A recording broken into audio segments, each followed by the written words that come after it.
इतना बड़ा मुंह आपने कभी नहीं देखा होगा। आदमी का मुंह दरियाई घोड़े जितना बड़ा था। ये एक खतरनाक और खून पीने वाला मुंह था जो पहाड़ों और नदियों को भी निगल सकता था। एक लड़की ने देखा कि एक अजीब आदमी ने अपना बहुत बड़ा मुंह खोलकर एक लड़की को निगल लिया। वो डर गई और जल्दी से भागकर एक कमरे में छिप गई। लेकिन वो बड़ा मुंह वाला राक्षस उसके पीछे पीछे कमरे में आ गया और लड़की को खाने के लिए फिर से अपना मुंह खोल दिया। डर के मारे लड़की ने पास पड़ी झाड़ू उठाई और उसके मुंह में डाल दी। लेकिन उस राक्षस की चमड़ी इतनी मोटी थी कि झाड़ू से कुछ असर नहीं हुआ। लड़की डरकर वहां से भाग गई और अपने पिता के पास गई। लेकिन तभी वो राक्षस भी वहां पहुंच गया। दोनों ने उससे बात करने की कोशिश की, लेकिन वो चुपचाप जमीन पर घुटनों के बल बैठ गया और धीरे धीरे फिर से अपना बहुत बड़ा मुंह खोल दिया।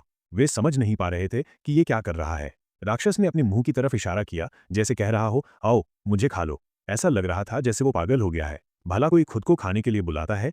लेकिन उसने फिर से अपने मुंह की ओर इशारा किया। हैरानी की बात यह थी कि लड़की तैयार हो गई और खुद ही उसके मुंह में चली गई। ये देखकर उसका पिता घबरा गया। लेकिन राक्षस ने फिर इशारा किया, जैसे कह रहा हो, तुम्हारी बेटी अंदर है, अब तुम भी आ जाओ। पिता को लगा शायद ये कोई चाल है, लेकिन अपनी बेटी को बचाने के लिए वो भी उसके मुंह में चला गया। इसके बाद राक्षस किसी और को खाने के लिए निकल पड़ा। तभी रास्ते में एक दुर्घटना हो गई। लड़की की माँ गाड़ी चलाकर आई और गलती से राक्षस से टकरा गई। उसने नीचे देखा तो पाया कि वो राक्षस मर चुका है।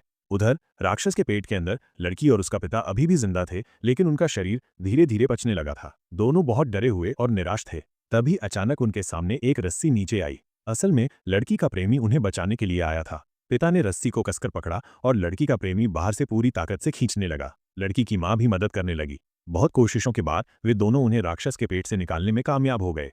इस तरह उन्होंने दुनिया को एक बड़े खतरे से बचा लिया।